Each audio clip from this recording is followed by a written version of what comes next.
Hello folks and welcome to day 15 of my Football Manager Mobile Christmas Challenge. I'm Kev. It's a bit of a cop-out one again today. I apologise. I warned you it's a busy week. We managed to get out and about in Grantham yesterday to get one, but we are in front of an imaginary Christmas tree again today. This one was sent to me by StaceyBoy1 on Twitter, so thank you very much to Daniel Stacey for sending that in. It's much appreciated. We're in front of his tree. Let's play some Football Manager. I think this might be the last time we have to do a green screen one, but just to be on the safe side, feel free to keep sending them in to Lollujo on Twitter. And what is that you got hanging from your ceiling there, Daniel? Is that a Santa Claus balloon? Up there. Very nice. So we've got two games coming up today. We're playing against Oldham and Bury. The transfer window is going on. We've got a little bit of money to spend, but realistically, I don't think I'm going to spend it. I might have a little look after I finish recording the video, see if there's anyone really enticing we can bring in. We've only got 372,000 to spend. I don't know what we can get for that, really. I don't really know where we need strengthening. Looking at the league table, we're on 38 points. Sixth place is 47 points. The playoffs are looking so very far away. In fact, they're almost as far from us as the relegation spots are. We have a new goal for the season. That's just to make sure we finish above Northampton. And even that is looking like it might be a little bit of a tall order at the moment because we're only just above them in the league. What's all these notifications? We're not selling anyone. That's the important thing. We don't want to be selling anyone. We are the favourites for this Oldham game. So, fingers crossed. Old Captain Quick Pick will sort us out with a good one. Jack Marriott, still scoring goals for fun. Only averaging an 8.42. Very disappointing. Someone asked me to show Marcus Maddison's stats as well. So that's Marcus Maddison. I mean, he's getting a little bit overshadowed by Jack Marriott, but he's had a decent season himself, really. From the left wing, 10 goals and 6 assists from 29 games. You'd take it, wouldn't you? So that's the team that we're putting out there today. And let's go and hopefully beat Oldham. That's what it's all about today. A defeat of Oldham. And hopefully we start to get our season back on track. They're wearing an orange kit. How very snazzy. Right, Maddison tried to get the ball away. But it's Jack Marriott just missed. I mean, we've seen this happen a couple of times recently. I hope he's not gone off the boil massively. An interesting point. Those of you who are Football Manager Mobile experts might be able to clarify this one for me. We've been talking about it in the comments the last few days. How...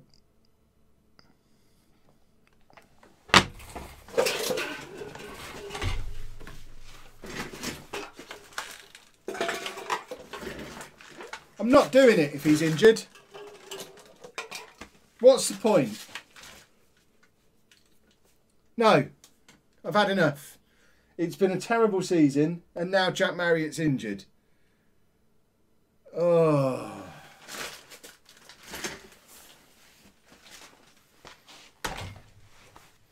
I'm sorry. I'm sorry, Daniel Stacey, for causing a scene in your house next to your lovely Christmas tree, but... Oh, for goodness sake. No, just let me bring Carnu on.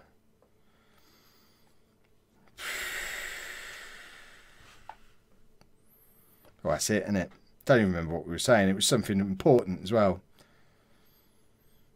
Oh, all I can think about now is what might be wrong with Jack Marriott. Because that could be that. Oh, that's what we were talking about, in fact. Marriott. His stats are really different in FM Mobile to what they are in the full version of Football Manager. I always assumed the two games run off the same database, but on further inspection, it seems that FM Mobile uses the old Championship Manager stats, like he has a shooting stat rather than a finishing stat like you would have in full Fat FM. Why are they on different databases, and who researches for FM Mobile? Is it based on the FM main database, or is there a separate team of researchers? Let me know down in the comments. I'm just intrigued. If anyone knows the answer to that, why? I mean, I guess... Is it based on an old Championship Manager engine or an old Football Manager engine? Is that why it's like this? Or is it just simplifying it to have slightly less attributes to work with? Or how does it extrapolate from the main database to this one? Because it was something like Marriott's shooting is 17, which is why he scores as many goals as he does in mobile. But in the main version of the game, his finishing's much lower than that, which seems a bit weird. So, yeah, let me know down in the comments. And now we get to find out what's actually wrong with him. I mean, if this is a bad injury... Oh, please don't be a bad injury. 2 weeks. I can live with 2 weeks. So, going into our second of two matches, Quick Pick strikes again, and he's put Idris Kanu up front. So, I mean, we all remember, well, some of us remember, how good he was for my... I mean, he was pretty much the only bright point of my posh stream save that I did when FM18 first came out, which I did get fired from before Christmas. I've lasted longer in FM Mobile than I did in FM18 with posh, but Jack Marriott didn't really score any goals for us in that one, but Idris Kanu was a bit of a hero. He's not really replicated that form for us in the mobile version yet, but perhaps getting this run of maybe 2 games is probably all he's going to get while Marriott's injured, but it might just be enough for him to grab a few goals and announce himself as a viable alternative. Marcus Maddison's just scored yet again from a free kick. Edwards is in behind here, cross, trying to find Kanu but doesn't quite get there, and Bury now have a corner. If we win 2 games on the bounce, I might never leave the comfort of my garage again when making these videos. Idris Kanu, that's an absolute beauty. He's gone round the keeper there. Excellent composure for a 17-year-old. And now it's 3, and I think it's Maddison again. Coming in off the left wing, drifting over to the right-hand side. He's all over the place. He is playing as an inside forward, I think. He should be, certainly. And he properly looked like one there. He was well in field, supporting Kanu. And we're 3-1 up at half-time.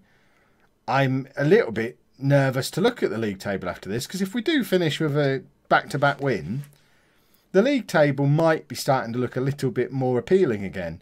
I think the playoffs are a real long shot at this point, but there is still, while there's still mathematical hope, we can continue to dream.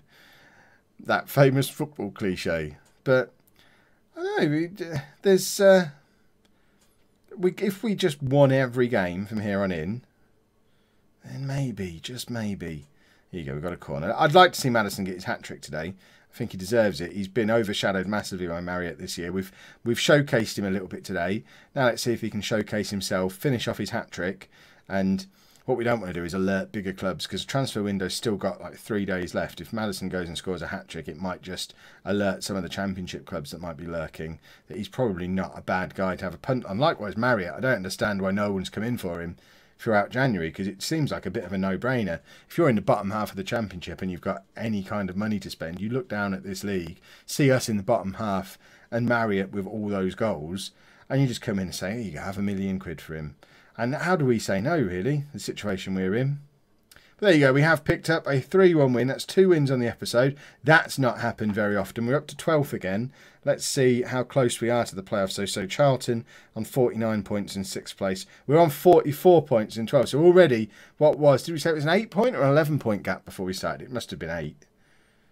But we're now only 5 points outside of the playoffs with 16 games left to go. I mean, it's, like I say, it's a tall order, but it's no longer completely impossible.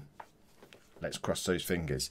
If you have enjoyed this episode, please make sure you leave a nice big thumbs up on there for me. Subscribe to the channel for daily Football Manager videos. Thank you very much for watching.